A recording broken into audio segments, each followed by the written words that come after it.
ఓం శాంతి. సాకార మురళి. ఈరోజు తేదీ 16/5/25. బాబా చెప్తున్నారు, మధురమైన పిల్లలారా, మీ ఒక్క ప్రేమ ఒక్క బాబాతోనే ఉంచాలి. ఎందుకంటే మీరు అనంతమైన వారసత్వాన్ని తీసుకుంటున్నారు. మీరు ప్రేమంగా చెప్తారు, నా తండ్రి. ప్రశ్న: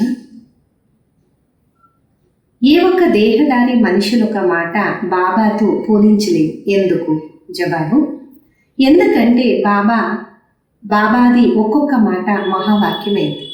ఈ మహావాక్యాల్ని వినేవాళ్ళు మహాన్ అంటే పురుషోత్తములైతారు.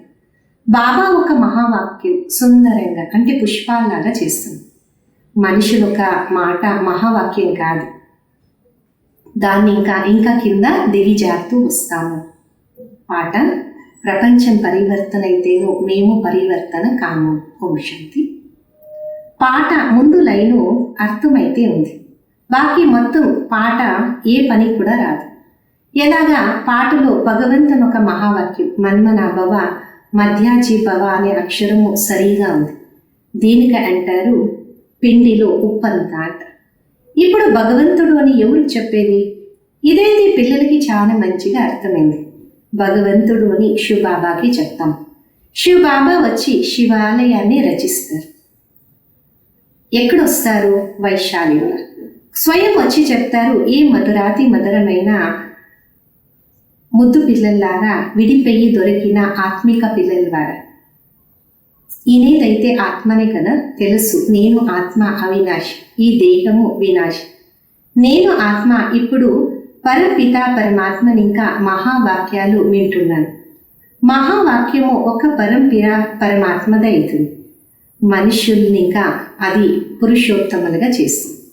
బాకీ మనుషులు ఒక మహావాక్యాలు, మహాత్ములు గురువులు అందరూ ఉన్నారు. వాళ్ళు కూడా మహావాక్యాలు అని చెప్పలేరు. శివోహం అని ఏం చెప్తామో అది కూడా మంచి వాక్యం కాదు.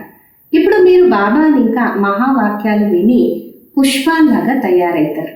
ముళ్ళులు పుష్పాల అంతరమైతే ఉంది కదా. ఇప్పుడు మీ పిల్లలకి తెలుసు, మనము మనుషుల్ని ఇంకా వింటాలేదు. దీనిపైన శివబాబా ఉపస్థితులైనారు. వాళ్ళు కూడా ఆత్మని. అయితే వాళ్ళకి చెప్తారు పరమ ఆత్మ అని. ఇప్పుడు పతిత ఆత్మలంటాయి, ఏ పరమాత్మ రాండి వచ్చి మమ్మల్ని పావనంగా చేయి. వాళ్ళైనారు పరమపిత, పరంగా చేసేవారు. మీరు పురుషోత్తములు అంటే అన్ని పురుషుల్లో కూడా ఉత్తములైన పురుషులుగా తయారవుతారు. వాళ్ళే దేవతలు. పరంపిన అనే అక్షరము చాలా మధురంగా ఉంది. సర్వయాపి అంటే మధురంగా కాదు. మీలా కూడా చాలా తక్కువ మంది ఉన్నారు ప్రేమంతో ఆంతర్యంలో స్మృతి చేస్తారు. అక్కడ స్త్రీ పురుషుడు ఒకరొకరిని స్థూలంగా స్మృతి చేస్తారు.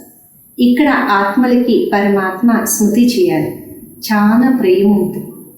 భక్తి మార్గంలో ఇంత ప్రేమ ఇంకా పూజ చేయరు, అంత ప్రేమ ఉండదు. తెలియదు కదా ప్రేమ ఎలా చేయాలి అంట. ఇప్పుడు పిల్లలకి చాలా ప్రేమ ఉంది. ఆత్మ అంటుంది నా తండ్రి అంట. ఆత్మలు సహోదరులు.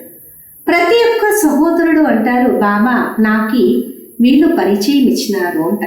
అయితే ఆ ప్రేమ లేదు కదా. ఎవరికన్నా ఎవరి ద్వారా ఏమైనా దొరికితే ప్రేమ ఉంటుంది. తండ్రికి పిల్లల పైన ప్రేమ ఉంటుంది, ఎందుకంటే తండ్రిని ఇంకా వారసత్వం దొరకదు.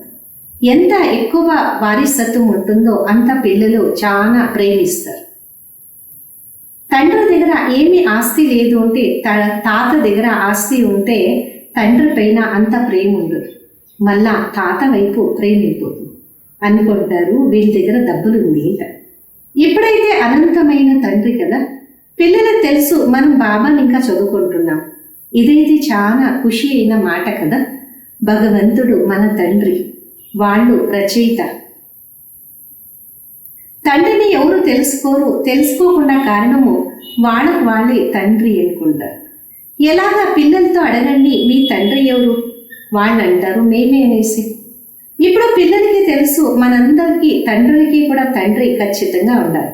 వాళ్ళే అనంతమైన తండ్రి మనకి దొరుకుతున్నారు. వాడికి తండ్రి లేదు, శ్రేష్టాతి శ్రేష్టమైన తండ్రి. పిల్లలకు ఆంతర్యంలో ఖుషి ఉండాలి. బయట యాత్రల్లో వెళ్తారు, అక్కడ ఇంత ఖుషి ఉండదు. ఎందుకంటే ప్రాప్తి ఏమీ ఉండదు కదా. దర్శనం చేస్తారు, ఊరికే అలుస్తూ ఉంటారు. ఒకటైతే మస్తకం కరిగిపోయింది, ఇంకొకటి దెబ్బలు కూడా కరిగిపోతుంది. దెబ్బలైతే ఎంతో ఖర్చు చేస్తారు, ప్రాప్తి ఏమీ ఉండదు. భక్తి మార్గంలో సంపాదన ఉండేదైతే మన భారతము చాలా ధనవంతులుగా కావాలి. ఇక్కడ మందిరాలు చేసేవాళ్ళు కూడా కోట్యాంత రూపాయలు ఖర్చు చేస్తుంటారు. మీ సోమనాథ మందిరం ఒక్కరి దగ్గర కాదు, అన్ని రాజుల దగ్గర మందిరాలు ఉండేది. ఎంతో డబ్బులు ఇచ్చినారు. 5,000 సంవత్సరాల తర్వాత మిమ్మల్ని విశ్వానికి మాలికలుగా చేస్తున్నారు కదా. ఒక్క బాబాని ఇలా చెప్పే సాధ్యం. ఈరోజు అంటే 5,000 సంవత్సరాల ముందు మీకు రాజయోగం నేర్పించి ఇలాగా తయారు చేస్తున్నారు. ఇప్పుడు మీరు ఏమైపోయినారు? బుద్ధిలో ఇవన్నీ రావాలి. మనం ఎంత ఉన్నతంగా ఉండేవాళ్ళు పునర్జన్మాలు తీసుకుంటూ ఏకదం కింద నేలపైన వచ్చేసినాం, గవ్వ సమానంగా అయినాం. ఇప్పుడు మనము బాబా దగ్గర వచ్చినాం. ఏ బాబా మనల్ని విశ్వానికి మాలికలుగా చేస్తారు. ఇది ఒక యాత్ర. ఎందుకంటే ఆత్మలకి పరమాత్మ దొరుకుతారు. ఆంతర్యంలో ఆ ప్రేమ కూడా ఉండాలి కదా. మీరు పిల్లలు ఎప్పుడు ఇక్కడ వస్తారు, బుద్ధిలో ఉంచుకోవాలి. మనం బాబా దగ్గర వచ్చినాం, వాళ్ళే మనల్ని మళ్ళా విశ్వానికి మాలికలుగా అంటే రాజ్య భాగ్యాన్ని వాళ్ళని కానీ మనం తీసుకుంటాం. బాబా శిక్షణని ఇస్తున్నారు. పిల్లలారా, దైవీ గుణాలు ధారణ చేయండి. సర్వశక్తివంతుడు పతిత పావనుడు నా తండ్రిని స్మృతి చేయండి. నేను కల్పకల్పము వస్తాను, నా ఒక్కరిని స్మృతి చేస్తే మీ వికర్మాలు వినాశనమైంది. హృదయంలో ఇది రావాలి. అనంతమైన తండ్రి దగ్గర వచ్చిన బాబా అంటారు, నేను గుప్తుడుగా ఉన్నాను. ఆత్మ అంటుంది, నేను కూడా గుప్తుడుగా ఉన్నాను. మీరు కూడా అనుకుంటారు, మనం వెళ్తాము బాబా దగ్గర, బ్రహ్మ దాదా దగ్గర ఎవరు కంబైన్డ్ ఉన్నారు, మనము వాళ్ళతో కలుసుకుంటాం. దాన్ని ఇంకా మనం విశ్వానికి మాలికలు అవుతాం. ఆంతర్యంలో ఎంత అనంతమైన ఖుషి ఉండాలి. ఎప్పుడు మధువనంలా వచ్చేదానికి మీ ఇంటిని ఇంకా బయలుదేరుతారో అప్పుడు ఆంతర్యంలో ఖుషి కలగాలి కదా. బాబా మనకి చదివించేదానికి వచ్చినారు. మనము దైవీ గుణాలు ధారణ చేసేదానికి యుక్తిని చెప్పాలి. ఇంటి ఇంకా బయటకు వచ్చే సమయంలో ఆంతర్యంలో ఖుషి కలగాలి. ఇలాగ కన్యకి పతి దొరికినాడంటే అన్ని ఆభరణాలు అలంకరించుకొని మకము మంచిగా పుష్పంలాగా వెలిగిపోతుంటుంది కదా. ఆ మకము అరుడుతుంది. ఇక్కడైతే మకము వెలుగుతుంటుంది దుఃఖాన్ని తీసుకునేదానికి. మీ ఒక మకము సదా సుఖాన్ని తీసుకునేదానికి వెలుగుతుంది కదా. అటువంటి బాబా దగ్గర వచ్చినామంటే ఈ సమయము ఎంత ఖుషి ఉండాలి. ఇప్పుడు అనంతమైన తండ్రి దొరుకుతున్నారు. స్వర్గంలో వెళ్తాము, మళ్ళా డిగ్రీ తగ్గిపోతుంది. ఇప్పుడైతే మీరు బ్రాహ్మణులు, ఈశ్వరీయ సంతానం, భగవంతుని దగ్గర కూర్చొని చదువుకుంటున్నారు. బాబా మనకి తండ్రి, టీచర్ చదివిస్తారు. మళ్ళా పావనంగా చేసి తోడు తీసుకుని వెళ్తారు. మనము ఆత్మ ఇప్పుడు కల్మషమైన రావణ రాజ్యం ఇంకా విడుదలవుతాం. ఆంతర్యంలో అనంతమైన ఖుషి ఉండాలి. ఎందుకంటే బాబా విశ్వానికి మాలికలుగా చేస్తారు. చదువు ఎంత మంచిగా చదువుకోవాలి కదా. స్టూడెంట్ మంచిగా చదువుకుంటే మంచి మార్క్స్లో పాస్ అవుతారు. పిల్లలే అంటారు, బాబా మేమైతే శ్రీనారాయణలు అవుతాము అంటారు. ఇది సత్యనారాయణ కథ. అంటే నరన్ ఇంకా నారాయణ అయ్యే కథ. అబద్ధమైన కథలైతే జన్మ జన్మాంతరాలు వింటూ వచ్చినాం. ఇప్పుడు బాబాని ఇంకా ఒక్కసారి మీరు సత్యమైన కథ వింటున్నారు. మళ్ళా భక్తి మార్గంలో ఇది నడుస్తూ ఉంటుంది. ఎలా శివబాబా జన్మం ఇచ్చినారో వాళ్ళు మళ్ళా ప్రతి సంవత్సరము జయంతి ఆచరణ చేస్తారు. వాళ్ళు ఎప్పుడు వచ్చినారు, ఏం చేస్తున్నారు ఏమీ తెలియదు. మంచిది, కృష్ణ జయంతి ఆచరించుకుంటారు. వాళ్ళు ఎప్పుడు వచ్చినారు, ఎలా వచ్చినారు ఏమీ తెలియదు కదా. అంటారు కంసపురిలో వచ్చినారు. ఇప్పుడు ఈ పతిత ప్రపంచము ఒక జన్మం తీసుకున్నట్లు పిల్లలకి ఎంత ఖుషి ఉండాలి. మనము అనంతమైన తండ్రి దగ్గర వచ్చినాం. అనుభవం చెప్తారు కదా, మాకి వీళ్ళ ద్వారా తీరం తగిలింది, బాబా వచ్చినారు, అంతే, ఈ రోజుని ఇంకా మేము బాబాని స్మృతి చేస్తాము. ఇదేంటి, మీది చాలా పెద్ద తండ్రి దగ్గర వచ్చే ఒక యాత్ర. బాబా అయితే చైతన్యంగా ఉండారు, పిల్లల దగ్గర వస్తారు. ఇదేంటి జడ యాత్ర, ఇక్కడైతే బాబా చైతన్యంగా ఉండాలి. ఎలాగ ఆత్మ మాట్లాడుతుందో అలాగే పరమాత్మ బాబా కూడా వీళ్ళ దేహ ద్వారా మాట్లాడతారు. ఈ చదువు భవిష్యత్తు 21 శరీరాన్ని పోషిస్తుంది. అక్కడైతే ఒక్క జన్మం కొరకు. ఇప్పుడు ఏ చదువు చదవాలి, ఏ ఒక వ్యాపారం చేయాలి? బాబా అంటారు 2 చేయండి. సన్యాసి లాగా ఇల్లు వదిలేసి అడవికి వెళ్ళొద్దండి, ఇది ప్రవృత్తి మార్గం. ఇద్దరుకు చదవాలి. అందరూ చదువులేదు, కొందరు మంచి చదువుకుంటారు, కొందరు తక్కువ చదువుకుంటారు, కొందరు ఏకదం తక్షణం వాళ్ళకి బాణము తగిలిపోతుంది, కొందరు ఇనుపు పెనంలాగా మాట్లాడుతూ ఉంటారు, కొందరు అంటారు మేమైతే అర్థం చేసుకునేకి ప్రయత్నిస్తాము అంటారు, కొందరు అంటారు ఏకాంతంగా అర్థం చేసుకుంటాము అంటారు, అంతే మళ్ళా మాయమైపోతారు. కొందరు జ్ఞానం అనే బాణం తగిలితే తక్షణం వచ్చి అర్థం చేసుకుంటారు, కొందరు అంటారు మాకైతే సమయమే లేదు, తెలుసుకోండి వాళ్ళకి బాణము తగలలేదు అంటారు. చూడండి, బాబా ఒక బాణం తగిలింది అంటే తక్షణము వదలరు. బ్రహ్మ బాబాకి బాణం తగిలింది, తక్షణం అన్నీ వదిలేసినారు కదా, తెలుసుకున్నారు రాజ్యభాగ్యం దొరుకుతుంది, దాని ముందు ఇదెంత అని. మనకి బాబాని ఇంకా రాజ్యభాగ్యం తీసుకోవాలి. ఇప్పుడు బాబా అంటారు వ్యాపారం అన్నీ చేయండి, అయితే 1 వారం ఇక్కడ వచ్చి తెలుసుకోండి, గృహస్థ వ్యవహారాన్ని కూడా సంపాదన చేయండి, రచన ఒక పాలన చేయండి. వాళ్ళైతే రచించి మళ్ళా పరిగెత్తిపోతారు. బాబా అంటారు మీరు రచించినారు, దాన్ని చాలా మంచిగా సంపాదన చేయండి, తెలుసుకోండి. స్త్రీ అథవా పిల్లలు అంటారు అంటే వాళ్ళు ఒప్పుకుంటారు అంటే మంచివాడు, అర్థం చేసుకోలేదు అంటే చెడువాడు. మంచి చెడు తెలిసిపోతుంది కదా. బాబా అంటారు శ్రీమత అనుసారంగా నడుస్తూ శ్రేష్టంగా కాండి, లేదు అంటే వారసత్వం దొరకదు. పవిత్రంగా ఉండండి, మంచి పిల్లలుగా కాండి, అప్పుడు పేరు ప్రఖ్యాతం చేస్తారు. బాణము నాటింది అంటే మళ్ళా అంటారు చాలు, ఇప్పుడు మనం సత్యమైన సంపాదనలని ఉండాలి అని. బాబా వచ్చినారు శివాలయంలో తీసుకుని వెళ్ళి, శివాలయంలో వెళ్ళేదానికి లాయక్ కావాలి, శ్రమ అయితే ఉంది. చెప్పండి, శివ బాబాని స్తుతి చేయండి, మృత్యు అయితే ముందే ఉంది, కళ్యాణం అయితే వాళ్ళదే చేయాలి. చెప్పండి, ఇప్పుడు స్మృతి చేస్తే వికర్మాలు వినాశనం అవుతుంది. మీ ఒక పిల్లల ఒక కర్తవ్యము అత్తగారిలు మళ్ళా అమ్మగారిలు ఇద్దరిని ఉద్ధారం చేయాలి. ఎందుకంటే మీ ఒక ఉన్నతి దీంట్లోనే ఉంది. మీ ఒక కర్తవ్యం వాళ్ళొక కళ్యాణం చేయాలి. కరుణా హృదయం కావాలి కదా. పతిత తమో ప్రధాన మనుషుల్ని సతో ప్రధానంగా చేసి దారిని చూపించాలి కదా. మీకు తెలుసు ప్రతి ఒక్క వస్తువు కొత్త దాన్ని ఇంకా మళ్ళా పాతది అవుతూ ఉంటుంది. నరకంలో అయితే అందరూ పతిత ఆత్మలే, అందుకే గంగా స్నానంలో వెళ్ళి పావనంగా అయ్యేకి ప్రయత్నిస్తారు. మొదలు తెలుసుకోవాలి నేను పతితుడు, అందుకే నేను పావనంగా కావాలి. బాబా ఆత్మలకి చెప్తారు స్మృతి చేయండి, మీ పాపాలు నశిస్తూ వెళ్తూ.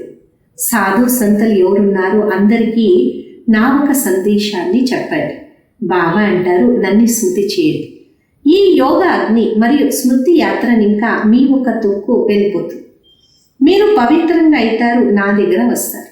నేను మీ అందరినీ తోడు తీసుకుని వెళ్తాను. ఎలాగా మండల గర్భ ఉంటుంది, అది వెళ్తూ ఉంటుంది.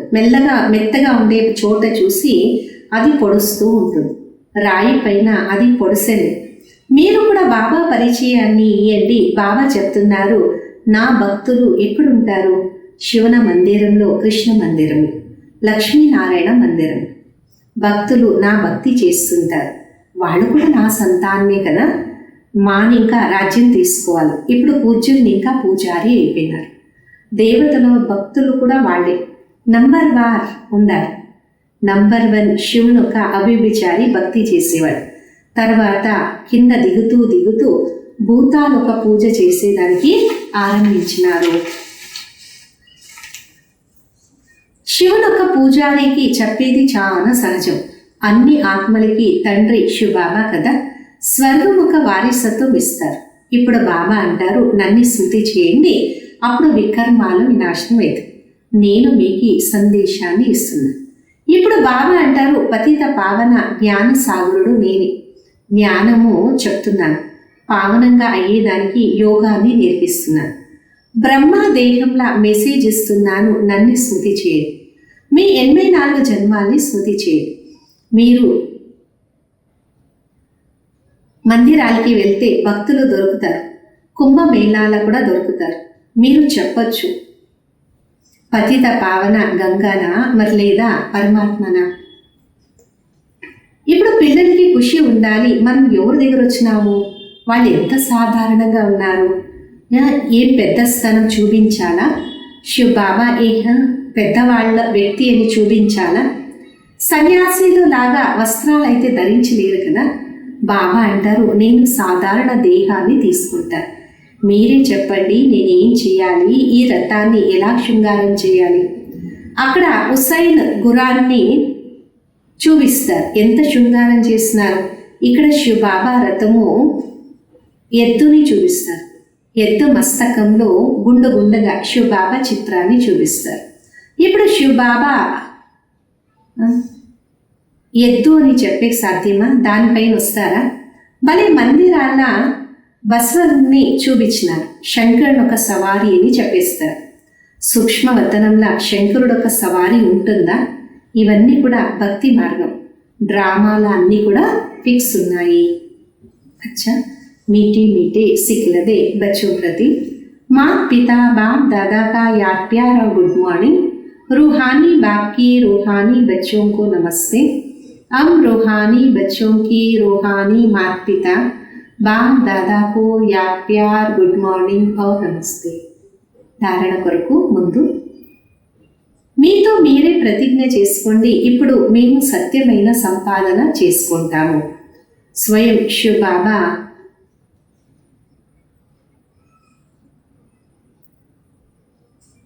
చెప్పినట్ల నడుచుకునికి లాయకైతాము. సత్యమైన పిల్లలయ్యి శ్రీమత అనుసారంగా నడుస్తూ బాబా ఒక పేరు ప్రఖ్యాతం చేస్తాము. రెండోది, కరుణా హృదయ అయ్యి తమో ప్రధాన మనుష్యుల్ని సతో ప్రధానంగా చేస్తాం. అందరూ ఒక కళ్యాణం చేయాలి. మృత్యు మొతుందు అందరికీ బాబా ఒక గుర్తు ఇస్తూ వెళ్ళాలి. వరదానం, ప్రతి మనుష్యాత్మనికి 3 కాలాలొక దర్శనము చేపించేవాళ్ళు దివ్య దర్పణ భవ అనేసి. ఇప్పుడు పిల్లలు ఇటువంటి దివ్యంగా ఉండే ఒక మిర్రర్గా తయారు కావాలి. ఈ ఒక్క దర్పం ద్వారా ప్రతి ఒక్క మనుష్యాత్మ తన 3 కాలాలొక దర్శనము చేసుకోవాలి. వాళ్ళకి స్పష్టంగా కనిపించాలి, మనం ఎలా ఉండేవాళ్ళు, ఇప్పుడు ఎలా ఉన్నామో, భవిష్యత్తులో ఏమవుతాం. ఎప్పుడు అర్థం చేసుకుంటారు అంటే అనుభవం చేస్తారు, చూస్తారో ఎన్నో జన్మాలొక దాహం, ఎన్నో జన్మాలొక కోరికలు ముక్తికి వెళ్ళేది మరియు స్వర్గానికి వెళ్ళేది. అది పూర్తి అయ్యేదానికి సహజంగా బాబా వారసత్వాన్ని తీసుకునేదానికి ఆకర్షితులయ్యి వస్తారు. స్లోగను, ఒక బలము ఒక విశ్వాసం. ఈ ఒక పాఠము సదా పక్కా ఉంచుకోండి. అప్పుడు ఇరుకని ఇంకా సహజంగా బయటికి వస్తారు. అవ్యక్త ఇషారా, ఆత్మిక రాయల్టీ మరియు పవిత్రత అనే పర్సనాలిటీ ధారణ చేయండి. వారిస్ క్వాలిటీ అప్పుడు ప్రత్యక్షమవుతుంది ఎప్పుడు మీ ఒక పవిత్రత అనే రాయల్టీలో మీరున్నప్పుడు. ఎక్కడే హద్దు ఒక ఆకర్షణలా మీ ఒక నేత్రాలు మునిగిపోకూడదు. వారిసులు అంటే అధికారి. ఎవరు సదా అధికారి స్థితిలో ఉంటారు వాళ్ళు మాయాకి అధీనం కాలలేరు. అధికారి అనే శుభ నశ ఉన్నప్పుడు ఈ రీతి అధికారి స్టేజ్లో ఉండేవాళ్లే అక్కడ కూడా అధికారిగా అవుతారు. ఓం శక్తి.